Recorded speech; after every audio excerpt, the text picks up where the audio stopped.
Good morning and welcome to YouTube channel education निकेतन।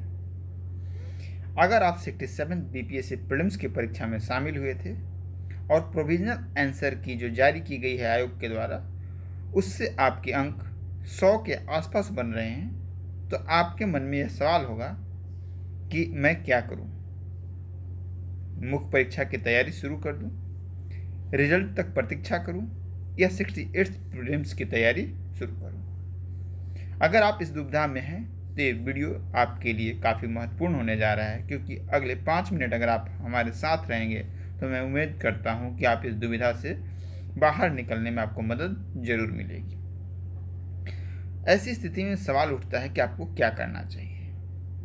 जवाब सीधा सा है कि आपको मुख्य परीक्षा की तैयारी शुरू कर देनी चाहिए। लॉजिक जान लीजिए इसके पीछे। हाँ, एक्सपेक्टेड कट ऑफ और एग्जैक्ट कट ऑफ में हमेशा अंतर होता है, और कोई भी चैनल ये दावा नहीं कर सकता है कि उसका जो बताया गया कट ऑफ है वो सही होगा। लेकिन एक चीज़ का दावा जरूर किया जा सकता है कि इस बार जो बीपीएससी का पेपर था, अगर उस पेपर में आप 100 अंक ला रहे हैं तो आप पोटेंशियल कैंडिडेट हैं, और जो 108 और 110 नंबर ला रहे हैं वो आपसे बहुत ज़्यादा मेरिटोरियस नहीं है। बहुत सारे बच्चों के फ़ोन और मैसेजेज आए हैं कि सर हमने सिली मिस्टेक कर दिया और हमारे क्वेश्चन गलत हो गए। तो ये परीक्षा में ऐसा होता है, खासकर वैसी स्थिति में जब प्रश्न पत्र में ई ऑप्शन हो। बहुत सारे बच्चों ने सुप्रीम कोर्ट के बारे में जो प्रश्न था उसमें कर दिया कि सुप्रीम कोर्ट विधान का सर्वोच्च व्याख्याकार होता है। उसी तरीके से और भी बहुत सारे प्रश्न थे जिनका छात्रों ने ई ऑप्शन ना लगाकर पर्टिकुलर ऑप्शन लगाया जो उन्हें सबसे बेस्ट लगता था, जिसके कारण उनके उत्तर गलत हो गए।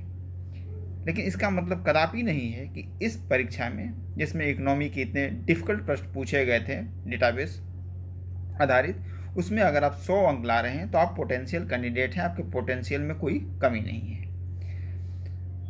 अगर आप अंतिम रूप से चयनित होना चाहते हैं, अग्निवीर की तरह पीटी वीर नहीं बनना चाहते हैं, तो ये जरूरी है कि आपकी मुख्य परीक्षा की तैयारी बहुत सॉलिड होनी चाहिए। यानी कि जब भी आपको मुख्य परीक्षा लिखने का मौका मिले तो आप ऐसी स्थिति में हो कि आप अंतिम चयन ले लें। तो एक चीज़ स्पष्ट हो गई कि आपको मुख्य परीक्षा की तैयारी शुरू कर देनी है, क्योंकि आपको ऐसे भी समय नहीं मिलने वाला है। दूसरी बात, मुख्य परीक्षा की तैयारी में आप क्या करें? पहला काम करें कि बीपीएससी के वेबसाइट से पाठ्यक्रम डाउनलोड कर लें। दूसरा, आपको क्या काम करना है? जो ट्रेडिशनल पार्ट हैं, जैसे कि हिस्ट्री, ज्योग्राफी, इसके कुछ फिक्स क्वेश्चंस होते हैं, उन प्रश्नों को आप लिखने का अभ्यास करें।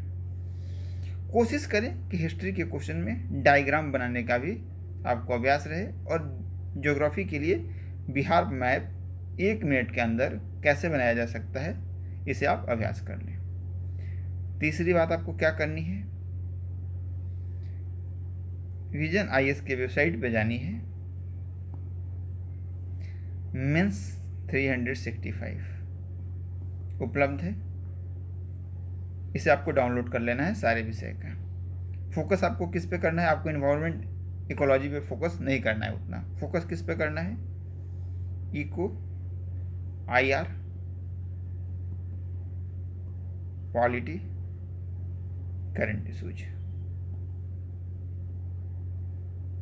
इस जितने भी सोर्स बता रहा हूँ वो सब फ्री कोर्स हैं, यानी कि फ्री में उपलब्ध हैं। आपको 1 रुपये भी देने की आवश्यकता नहीं है। साथ ही साथ बहुत सारे आंसर राइटिंग के फॉरम फ्री में भी चल रहे हैं, जहाँ पे स्टूडेंट एक दूसरे की कॉपियों का एवोल्यूशन करते हैं। तो आप चाहें तो ऐसे ही फॉरम से जुड़ सकते हैं और उत्तर लेखन की शुरुआत कर सकते हैं। अगर आप किसी पेड ग्रुप से भी जुड़ना चाहें तो जुड़ सकते हैं, जहाँ की एक नॉमिनल फी ली जाती हो। क्या नहीं करना है?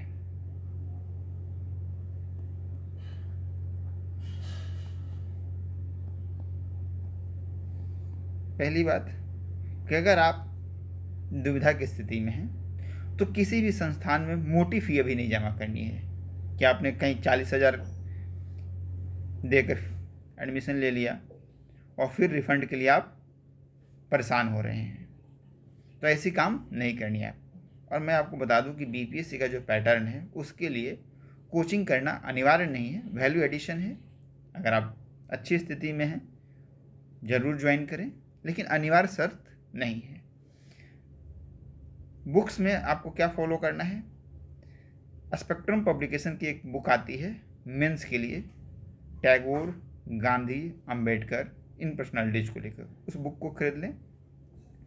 इसके अलावा एक सार्थक पब्लिकेशन की बिहार स्पेशल मेंस के लिए एक बुक आती है, उसे आप परचेज कर लें।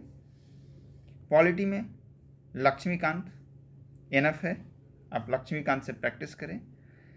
साइंस एंड टेक के लिए प्रीवियस ईयर को फॉलो करें, साथ ही साथ करंट टॉपिक की सॉर्टिंग कर लें। जैसे इस बार प्राइम मिनिस्टर ने 5G का इनॉग्रेशन किया है, नई दिल्ली में 1 से 2 दिन पहले मोबाइल कांग्रेस हुआ था।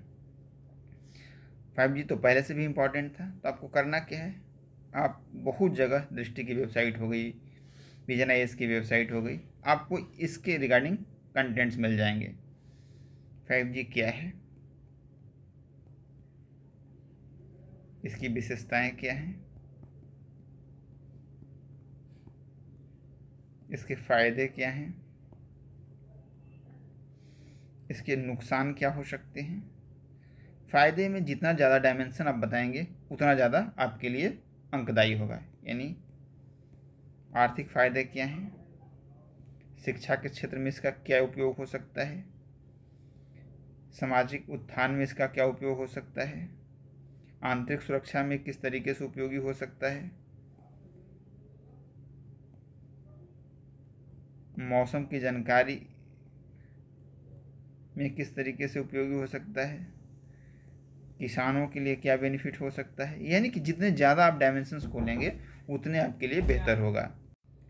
इसके बाद कुछ नुकसान के पॉइंट, जैसे चूँकि इंटरनेट की स्पीड काफ़ी अधिक हो जाएगी, सारी चीज़ें एक दूसरे से जुड़ जाएंगी, इंटरनेट ऑफ थिंग्स, तो वैसी स्थिति में साइबर हमलों की संख्या बढ़ सकती है।